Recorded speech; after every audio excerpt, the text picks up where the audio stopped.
श्री नवनाथ महाराज के जय. श्री नवनाथ महाराज के जय. नमस्कार. प्रगती रीड्स या चॅनलमध्ये तुमचं स्वागत आहे.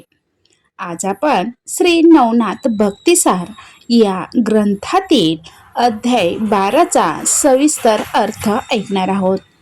या आधीच्याही अध्यायाचे सविस्तर अर्थाचे व्हिडिओ आपण आपल्या चॅनलवर टाकलेले आहेत. आज आपण अध्याय 12चा सविस्तर सारांश ऐकणार आहोत. आपल्या चॅनलवर नवीन असाल तर प्लीज चॅनलला सबस्क्राईब नक्की करा.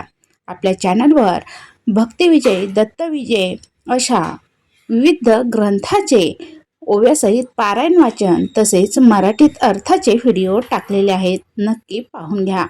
या अध्यायात जालंधरनाथ कानिफनाथ यांची जन्मकथा आहे. जालंधरनाथांचा भक्ती मार्ग आणि गुरुकृपेचा विकास यात सांगितलेला आहे. कानिफनाथांचा भौतिक स्वरूपातून दिव्य योगी पदापर्यंतचा उत्कर्ष हाही भाग इथे सांगितलेला आहे. आता सर्वप्रथम आपण जालंधरनाथांच्या जन्मानंतरचा मार्ग कसा होता ते सविस्तर जाणून घेऊयात. अध्यायाची सुरुवात जालंधरनाथांच्या जन्मकथेनंतर होते. अग्निदेव जालंधरनाथाला त्याच्या जन्माची सविस्तर कथा सांगतात आणि विचारतात की आता त्याचा जीवनाचा हेतू काय असावा.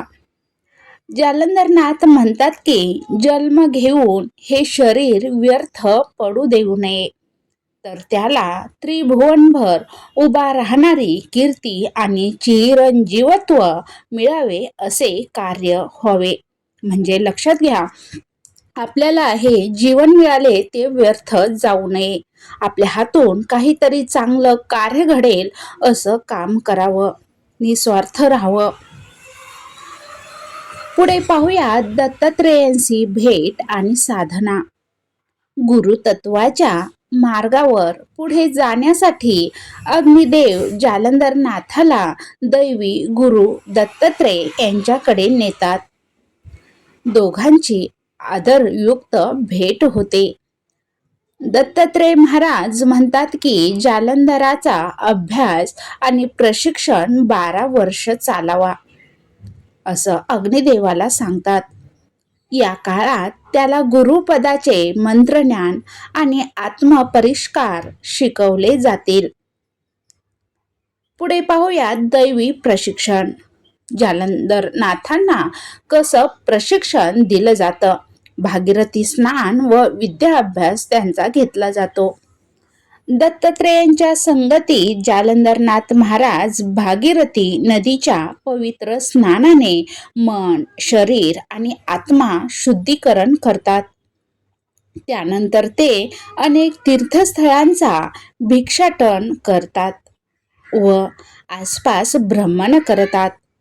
या 12 वर्षात तो सर्व शास्त्र, वेद, पुराण, व्याकरण, योगशास्त्र आणि विविध विद्या शिकतात. तो विद्या व साधनेचा सर्वांगीण अभ्यास करून योग, मंत्र आणि अस्त्र विद्यामध्ये निपुण बनतात.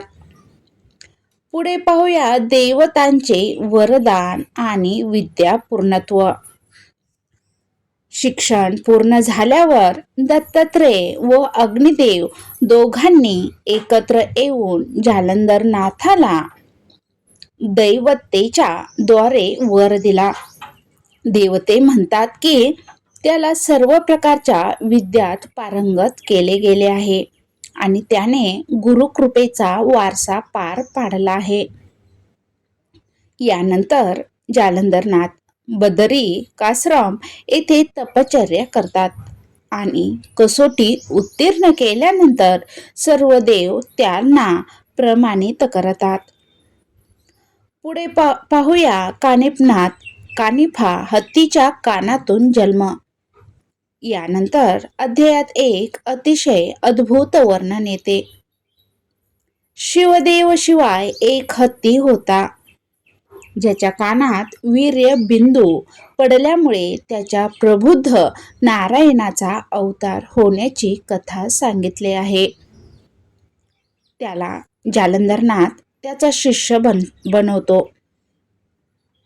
व त्याचे नाव कानिफा पडते, कारण तो हत्तीच्या कानातूनच जन्माला आला. पुढे पाहूयात, शिवदेव त्याच्या गुरुकृपेने कानिफाला काही महत्वाचे अस्त्र, विद्या आणि योगशक्ती शिकवतात. ओळख व साधनेने तो लवकरच सर्व विद्यामध्ये निपुण होतो. योग्य त्या वयात योग्य शिकवण मिळाली तर जीवनाचं सार्थक किंवा जीवनातून चांगलं कार्य घडायला नक्कीच मदत होते. पुढे पाहूया, दैवताची परीक्षा व प्रसन्नता. आपल्यालाही भक्तीची ओढ लागली पाहिजे. त्याने मन प्रसन्न होते, मन शांती मिळते, मनात चांगले विचार करण्याची वृत्ती निर्माण होते. लहान मुलांनाही आत्तापासूनच भक्तीची ओढ लावा मन शांतीसाठी. पुढे पाहूया, दैवताची परीक्षा व प्रसन्नता. कानिफा सर्व विद्यामध्ये प्रवीण झाल्यावर त्याला देवतेकडून वर दिला जातो. काही दैवतांना सुरुवातीला कोणी वर देण्यास संकोच असला तरी कानिफाची नम्र भक्ती आणि गुरुस्मरण पाहून सर्व देव प्रसन्न होतात आणि त्याला वर देतात. या भागातून मुख्य शिकवण अशी आहे की भक्ती, गुरुची कृपा आणि साधनेचा सातत्यपूर्ण अभ्यास हेच सिद्धी आणि वर देण्याचे कारण आहे. पुढे पाहूयात, अस्त्रे, योगशक्ती आणि चमत्कार. जालंधरनाथ आणि कानिफा आपल्या गुरुकृपेने आणि शिक्षणाने नाना प्रकारच्या विद्याशक्ती आणि अस्त्रशक्तीमध्ये निपुण होतात. जालंधरनाथ आपल्या भस्मास्त्रांनी व मोहिनीस्त्रांनी मोठ्या दैत्याचे प्रभाव नष्ट करतात आणि प्रभुत्व गाजवतात. या सर्व घटनांमधून अध्याय आपल्याला शिकवतो की शक्तीचा उपयोग धर्म, न्याय आणि साधनेच्या मार्गासाठीच व्हावा. आपल्या हातून चांगलं कर्म घडावे, चांगले विचार करण्याची सद्बुद्धी असावी. अध्याय 12चा मुख्य संदेश म्हणजे जन्म हा फक्त शरीर प्राप्ती नाही, तर चांगले कर्म, साधना आणि गुरुकृपेचा मार्ग नक्कीच अवलंबावा. गुरुकृपा आणि गुरुसाधना हे जीवनातील सर्वात मोठे वर आहेत. विद्या, तप आणि साधना जीवनात स्थिरता व आत्मशक्ती देतात. भक्ती व गुरुस्मरण हेच जीवनातील खरे प्रभुत्व आहेत.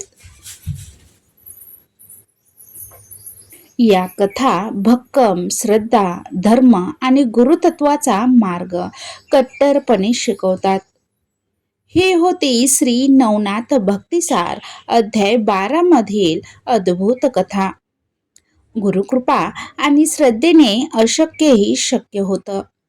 त्यामुळे गुरूंवर विश्वास ठेवावा, श्रद्धा ठेवावी आणि चांगलं कर्म करावं, भक्ती करावी.